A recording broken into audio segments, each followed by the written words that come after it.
A woman, drained from the weight of life, steps onto a plane with nothing but a cheap bag and a heart heavy with worry.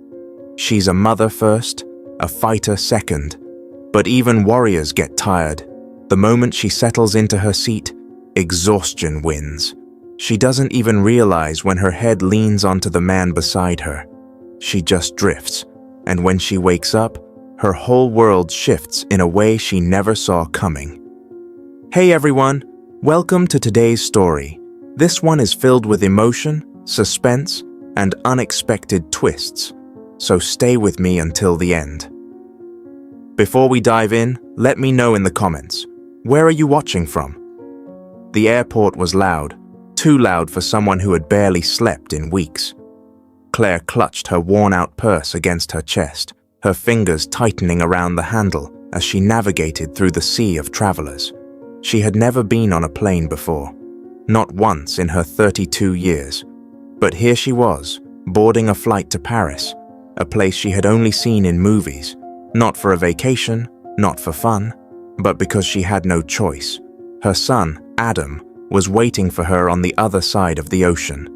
His father, her ex, had taken him there months ago, promising a short visit, only to refuse to bring him back. He was a rich man, a powerful man.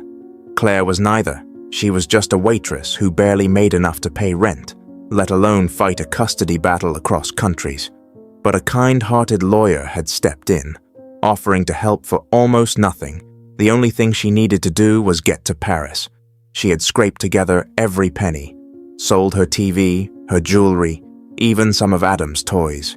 And now, with nothing but a heavy heart and an economy-class ticket, she was finally on her way. As she stepped onto the plane, she felt completely out of place. The seats looked too clean, the passengers too polished. She pulled her sweater tighter around herself, trying to disappear into the background. Her seat was by the window, and when she reached it, she realized someone was already sitting next to her. A man, and not just any man. He was the kind of person you only see in magazines. Tall, broad-shouldered, with sharp cheekbones and an effortless elegance. His dark suit looked expensive, perfectly tailored, and he carried himself like someone used to first class, but had somehow ended up here. He barely glanced at her as she sat down, too focused on his phone. Claire exhaled, relieved. She didn't need small talk. She just needed to survive this flight. The plane took off, and as the hum of the engine filled the cabin, her exhaustion crept in. She fought it at first, blinking rapidly, shaking her head, but it was no use. Sleep came fast and heavy, and without realizing it, her body slumped sideways, her head landing gently on the stranger's shoulder. She was too deep in her exhaustion to notice, but he did. At first, he stiffened, turning slightly to look at her. He saw the dark circles under her eyes, the deep lines of stress on her face. She looked fragile, like someone who had been carrying too much for too long. His expression softened. He could have woken her, but he didn't. Instead, he adjusted his position, just enough to make sure she was comfortable. Then, he went back to his phone, pretending not to notice the weight of her head against him. Minutes turned into hours. The plane floated through the night, and Claire slept deeper than she had in months. Until the moment she woke up, a soft beep sounded overhead, signaling that they were beginning their descent. Claire stirred, her eyelids fluttering open. The moment she lifted her head, she realized where it had been resting, her face flushed with embarrassment. "I'm so sorry," she mumbled, straightening in her seat. The man turned to her, his gaze unreadable. "It's fine," he said simply. His voice was smooth, deep, not annoyed, not amused, just neutral. Claire swallowed hard, fixing her sweater, trying to shake off the awkwardness. But then, something caught her eye. His hands. His perfectly manicured, expensive-looking hands were resting on his lap. But they weren't empty. He was holding something she recognized immediately. Her son's photo. a small crumpled picture she had kept in her purse, one of the few things she had left of Adam. And this stranger, this man, was holding it, staring at it like he knew something she didn't. Claire's blood ran cold, her breath caught in her throat, and in that moment, she knew this was no coincidence. Claire's heart pounded so hard she thought it might burst. Her eyes locked onto the photo in the stranger's hands, her son's face staring back at her, his bright eyes frozen in time. A picture she had taken last year on his birthday before everything fell apart. Her throat went dry. Where did you get that?" she stammered, her fingers already trembling as she reached for it. The man didn't react right away. He sat still, his expression unreadable, as if weighing his response. Then, with an almost casual motion, he turned the photo over, revealing something scrawled on the back. A name. His name. Number no. This wasn't possible. The air in the cabin suddenly felt too thin. Claire snatched the picture from his hands, her mind racing. Had he taken it from her bag? But why? Who was he? The man finally spoke. "You dropped it earlier." His voice was calm, almost too calm. Claire's pulse hammered in her ears. She had been so exhausted when she got on the plane. Had she been careless? Had her purse fallen open? But that didn't explain the way he was looking at her, like he knew something she didn't. She clutched the photo against her chest. "Do you know him?" she blurted out, her voice barely above a whisper. The man didn't answer right away. Instead, he exhaled slowly, his gaze unreadable. Then he leaned in just slightly, lowering his voice. "Not here," he murmured. Claire's stomach twisted. What did that mean? Not here. Did he know something about Adam? The seatbelt sign dinged overhead, and the flight attendants began moving through the aisles, preparing for landing.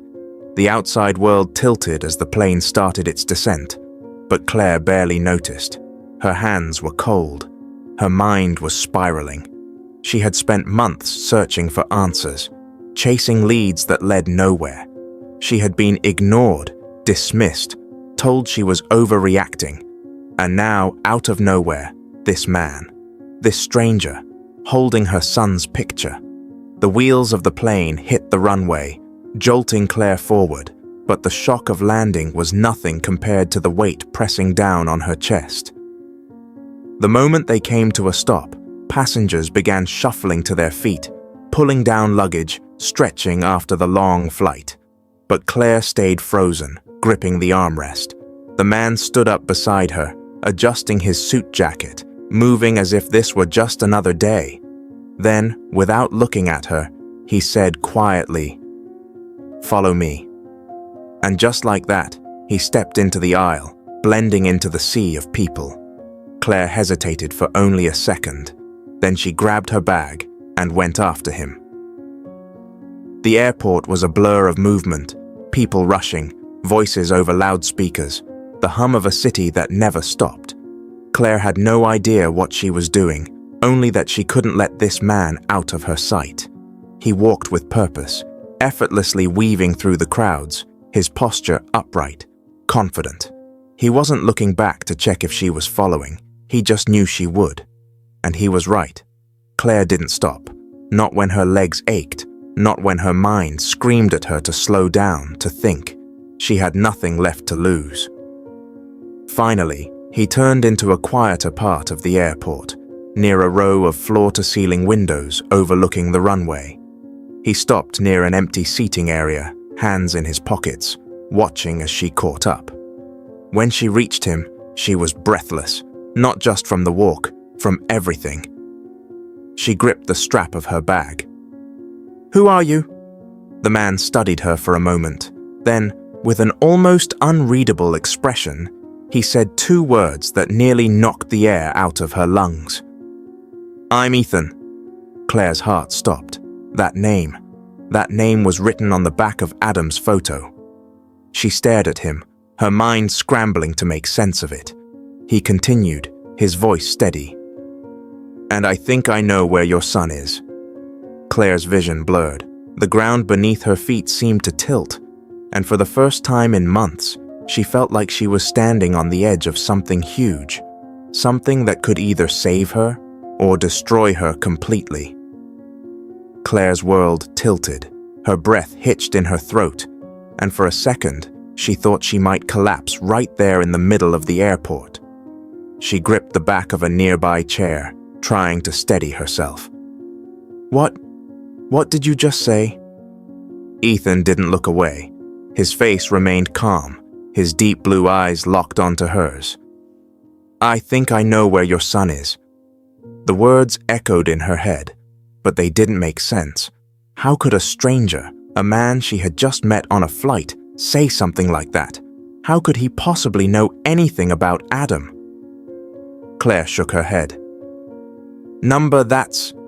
Her voice cracked. That's not possible. Ethan exhaled, rubbing his temple like he had expected her reaction. I know this is hard to believe, but I need you to trust me. I've been looking for you, Claire. Her blood ran cold. Looking for her, fear shot through her veins like ice. Every survival instinct in her body screamed at her to run. Her hands clenched into fists. Who are you? Ethan's jaw tensed. For a moment he hesitated. Then he pulled something from the inside of his jacket, a folded piece of paper. He handed it to her. Claire's fingers shook as she unfolded it. And then her heart stopped. It was a letter written in a shaky, childish scrawl. Mum, please find me. Claire gasped, nearly dropping the paper.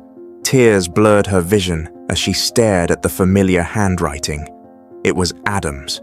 She knew it. Every letter, every imperfect curve. She had helped him practice his writing for years. This was real. Adam had written this. But how? Where? When? Her head snapped up. Where did you get this? Ethan's face darkened. It was given to me by someone who owed me a favor. He exhaled, looking away for the first time. Someone who works for very dangerous people. Claire's stomach twisted. Dangerous people? She could barely get the words out. Who are you talking about? Ethan leaned in, lowering his voice. The people who took your son. A strangled noise escaped Claire's throat. The world around her seemed to fade, the bustling airport dissolving into a blur of meaningless movement. She had spent months begging the police to listen, searching every corner of the city, holding on to hope even when everyone told her Adam was gone forever. But deep down, she had always known someone took him. And now, this stranger, this man who had been sitting beside her on a plane, was confirming her worst fear. Her entire body trembled. Where is he? She demanded. Tell me where he is. Ethan glanced around, scanning the airport like he was making sure no one was listening. Then he leaned in even closer, his voice barely a whisper. He's in Paris. The words slammed into Claire like a freight train. Paris. Her knees nearly buckled. Ethan grabbed her arm, steadying her. Listen to me.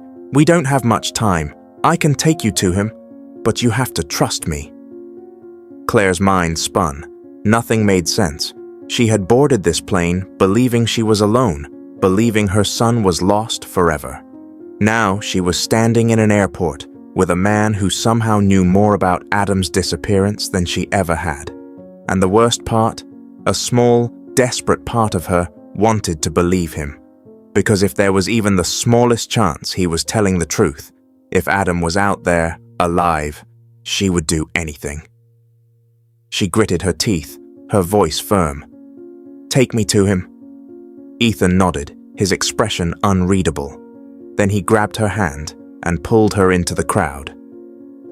Claire didn't look back. She didn't care where they were going. All that mattered was finding her son, and she would stop at nothing. Claire's heart pounded as she followed Ethan through the crowded airport, her pulse racing with fear and hope. She still couldn't fully wrap her mind around it. After all these months of searching, of grieving, of believing she had lost Adam forever, Now she was being told that he was alive. In Paris. She should have been asking more questions, demanding answers, but she didn't have the time to process.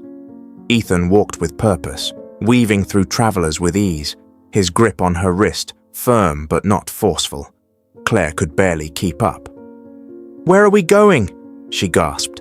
Ethan glanced back at her but didn't slow down.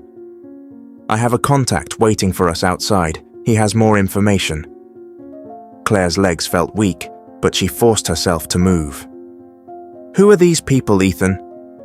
"The ones who took my son?" Ethan's jaw tightened. "They're the kind of people you don't want to owe anything to." That answer did nothing to calm her nerves. She had spent countless nights imagining the worst about Adam's fate. Was he scared? Hurt? Was he even? No. She couldn't let herself think that way. Not now. Not when she was so close. They reached the exit doors, and the moment they stepped outside, a black SUV pulled up. The windows were tinted, the engine humming low and steady. Ethan opened the passenger door and turned to Claire. "Get in." Claire hesitated. Every instinct screamed at her to be careful. She was about to get into a car with a man she barely knew, chasing a lead that seemed impossible. But then she thought about Adam. If there was even a chance that Ethan was telling the truth, she had to take it. She climbed in. Ethan slid into the driver's seat and shut the door. The moment he did, the tension in the air thickened. The man in the back seat, a burly figure with a scar running down his cheek, leaned forward. "You didn't tell me you were bringing her," he said, his voice low and rough. Ethan didn't flinch. "She's his mother. She has every right to be here." The man studied Claire, his eyes sharp. "This is dangerous." Claire swallowed hard. "I don't care. I need to find my son." The man nodded slowly, then reached into his coat and pulled out a small, worn notebook. He flipped it open and pointed to a name scrawled across one of the pages. Victor Moreau. The name meant nothing to Claire, but Ethan's entire body stiffened. "This is bad," he muttered. Claire's patience snapped. "Enough with the riddles. Who is Victor Moreau?" The man in the back seat exhaled. "He runs an underground network in Paris. He deals in things that shouldn't be traded, people included." Claire's blood turned ice cold. "People." The man continued. "We believe he's the one who took your son." Claire's breath came in short gasps. She wanted to scream, to cry, to do something, but she forced herself to focus. "Then take me to him." Ethan shook his head. "It's not that simple. Moreau is dangerous. We can't just walk in and demand he give Adam back." Claire's nails dug into her palms. "I don't care how dangerous he is. My son is out there and I will do whatever it takes to bring him home." Ethan looked at her for a long moment, then nodded. "Then we'd better move fast." He pressed his foot on the gas, and the car sped into the streets of Paris, racing toward the unknown. The warehouse loomed in the darkness, its towering structure casting long shadows under the flickering streetlights. Claire's heart pounded so loudly she could hear it in her ears, but she forced herself to stay calm.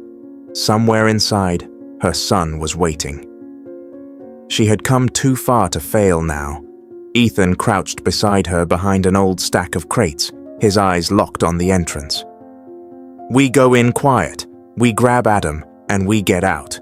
No heroics." Claire nodded, though she knew deep down that she would do anything, risk everything to get her son back. The man who had given them the lead, the one with the scar, had told them exactly where Moreau kept his merchandise. Claire shuddered at the word. It made her sick to think of children being treated like objects. Ethan gave her a final glance before creeping toward the side door. It was slightly open, the lock already broken. Someone had been here before them. He held up a hand, signaling for her to wait, then slipped inside.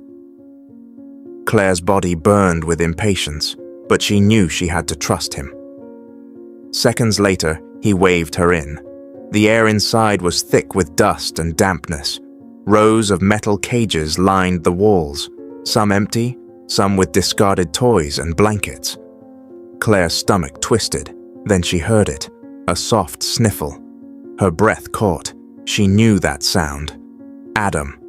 She ran past Ethan before he could stop her, her eyes scanning the cages desperately.